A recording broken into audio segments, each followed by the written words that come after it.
जय हिंद दोस्तों। आज का जो मैं टॉपिक पढ़ाने जा रहा हूँ ये मुख्य रूप से 11th क्लास का है, लेकिन मैं इसे 12th क्लास के बोर्ड के एग्जाम में शामिल करूंगा क्योंकि आपको बीमा निकालने के लिए क्वेश्चंस हमेशा एक ना एक आता ही रहता है ऑब्जेक्टिव क्वेश्चन में।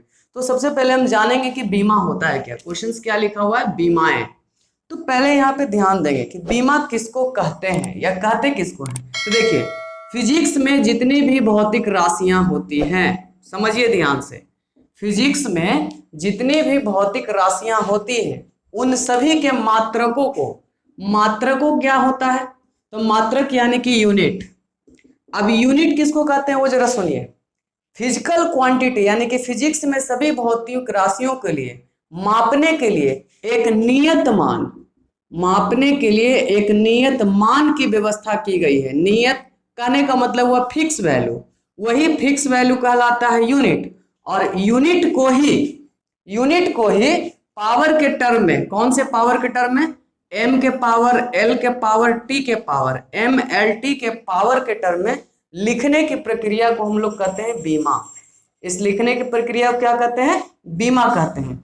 अब जैसे समझिए, बीमा लिखने का तरीका होता है बड़ी ब्रैकेट के अंदर किसी भी भौतिक मात्रक का m के पावर a, l के पावर b, t के पावर c, ये हुआ बीमा लिखने का तरीका।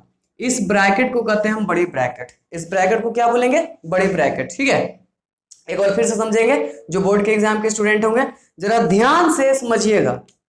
भौतिक राशियों के मात्रकों को m के पावर l के पावर t के पावर लिखने की प्रक्रिया को बीमा कहा जाता है। यहां पावर यानी कि घात, ये क्या हुआ आपका घात। अब जैसे एग्जांपल देंगे हम लोग, जैसे एरिया, एरिया इक्वल टू क्या होता है, लंबाई इंटू चौड़ाई। एरिया इक्वल टू क्या होता है, लंबाई इंटू चौड़ाई। अब समझिएगा थोड़ा सा, इसका पूछा जाएगा आपसे यूनिट क्या होगा। यूनिट मतलब होता है मात्रक, तो लंबाई का मात्रक होता है आपका मीटर और चौड़ाई का मात्रक होता है आपका भी मीटर। तो मीटर इंटू मीटर क्या हो गया, मीटर का स्क्वायर, मीटर का स्क्वायर। अब आप ध्यान से समझिए, क्षेत्रफल मापने के लिए जो फिक्स इकाई है वो क्या है, मीटर स्क्वायर है ना।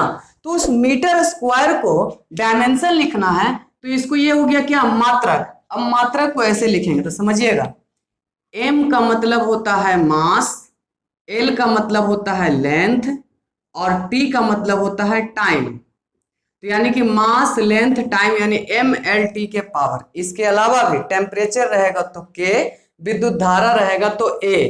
इस चीज को हम लोग इस्तेमाल करेंगे। तो अब समझिए, लंबाई l होता है, चूंकि मीटर आपका लंबा है तो इसके लिए क्या होगा l, मीटर भी होगा क्या l, l इंटू एल क्या हो जाएगा, l का स्क्वायर। अब यहां से हम लोग कह सकते हैं कि एरिया का जो बीमा है l का स्क्वायर, एरिया का जो बीमा है आपका l का स्क्वायर। कोई दिक्कत इसमें? चलिए अब इसमें आगे थोड़ा सा देखते हैं। अभी क्या समझे, मास, मास का मतलब होता है आपका वजन यानी कि भार के लिए, द्रव्यमान के लिए, भार नहीं द्रव्यमान हम लोग इस्तेमाल करेंगे। द्रव्यमान के लिए कैपिटल M, ठीक है। लेंथ, लेंथ यानी कि हो गया लंबाई, तो जहां पे लंबाई रहेगा उसके लिए क्या करेंगे, कैपिटल L। और रह गया टाइम, टाइम यानी कि हो गया समय, तो जहां पे समय होगा उसके लिए क्या करेंगे T। मात्रक, बीमा किसे कहते हैं, तो बीमा भौतिक राशियों के मात्रकों को mlt के घात में लिखने की प्रक्रिया को हम लोग बीमा कहते हैं। कोई दिक्कत है इसमें, किसी को कोई प्रॉब्लम नहीं होना चाहिए। देखिए ध्यान से, द्रव्यमान, लंबाई, समय, इस सब का रेस्पेक्टिव होता है mlt। इन सब के घात के रूप में लिखने के लिए, तो किसे घात के रूप में लिखेंगे, मात्रकों के अनुसार, जो मात्रक है उन्हीं को घात में लिखेंगे mlt का। फॉर एग्जाम्पल हम लोग देते हैं, जैसे दूरी, दूरी का मात्रक होता है मीटर, तो मीटर क्या होता है, मीटर क्या होता है आपका लंबा होता है यानी कि लंबाई होगा। तो लंबाई के लिए अर्थात इसका बीमा हो जाएगा L, बीमा क्या हो जाएगा L। बेग, बेग का मात्रक होता है मीटर पर सेकंड, तो मीटर के लिए होता है क्या भाई L।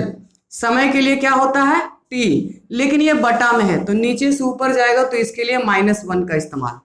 जो नीचे रहेगा नीचे से ऊपर कैसे, जो सुनिए, अगर x के पावर -1 तो इसका मतलब होता है 1/x, x के पावर -1 तो इसका मतलब क्या होता है 1/x। अब समझिए, बीमा लिखने की कुछ प्रक्रिया है, रूल है, उन रूल को भी जरा डिस्कस करेंगे फटाफट।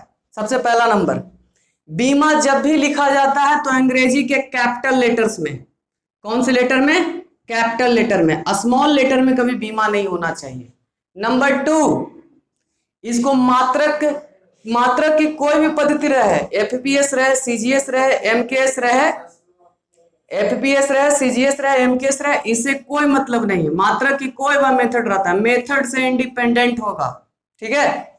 तीसरा नंबर, पोजीशंस, स्मॉल लेटर में कभी इसको नहीं लिखते हैं, स्मॉल लेटर्स में इसे कभी हम लोग नहीं लिखते हैं। चौथा नंबर, इसे हमेशा बड़ी ब्रैकेट में लिखते हैं, बड़ी वाली ब्रैकेट में, ठीक है, बड़ी वाली ब्रैकेट में लिखते हैं किसको? डायमेंशन को। पांचवा नंबर, अगर कोई भी डायमेंशन यानी कोई भी यूनिट रेशियो में होता है, रेशियो कहने का मतलब अनुपात में, जैसे आपेक्षिक घनत्व, आपेक्षिक चाल, आपेक्षिक दूरी, आपेक्षिक दाब, ये सब का डायमेंशन नहीं निकलता है। याद रखिएगा आप लोग, कोई भी शुद्ध संख्या या फिर अनुपात में रिलेशन हो तो उसका कभी भी डायमेंशन नहीं निकाला जाता है।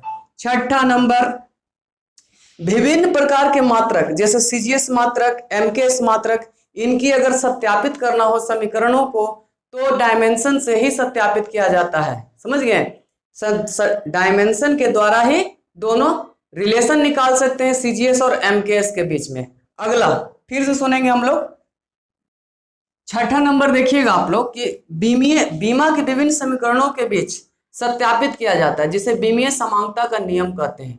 फिर एक और होता है प्रमुख बीमा, यानी कि बीमाओं को जोड़ा या घटाया जा सकता है, जोड़ा जा सकता है, घटाया जा सकता है, परंतु याद रखिएगा बीमा को जोड़ने या घटाने से उसमें कोई फर्क नहीं पड़ता है। तो ये है आपका बीमा, टोटल बीमा क्या है और बीमे एनालिसिस। क्या क्या आप लोग सीखें, बीमा क्या है, बीमा को कैसे रिप्रेजेंट करते हैं, बीमा कैसे निकालेंगे, और इसके बाद है आपको बीमा के लिए रूल क्या क्या चीज है, नियम क्या क्या चीज है। पहला, कैपिटल लेटर में होना चाहिए, स्मॉल से कभी नहीं लिखाएगा, इसका कोई भी मेथड से लेना देना नहीं है। फिर ये बड़ी ब्रैकेट के अंतर्गत लिखेंगे, रेशियो का बीमा नहीं होगा। शुद्ध संख्या या शुद्ध अनुपात, याद रखिएगा दिमाग में, शुद्ध संख्या और शुद्ध अनुपात का बीमा कभी नहीं होता है। जैसे आपेक्षिक घनत्व, आपेक्षिक आर्द्रता, आपेक्षिक दाब, कोण, ट्रिकोनमेट्रिक फंक्शन, ट्रिकोनमेट्रिक फंक्शन कहने का मतलब होता है कोण, कौन सा कोण? साइन थीटा, कॉस थीटा, ये सब ट्रिकोनमेट्रिक फंक्शन है। और कोण का जैसे बीमा निकालते हैं तो कोण का फॉर्मूला क्या होता है आपके पास? एंगल बराबर, एंगल यानी कि थीटा इक्वल टू आर्क बटे रेडियस, आर्क बटे रेडियस, ठीक है। तो आर्क भी लंबाई है और रेडियस भी लंबाई है, तो लंबाई लंबाई कट जाएगा तो कुछ नहीं बचेगा। That's all.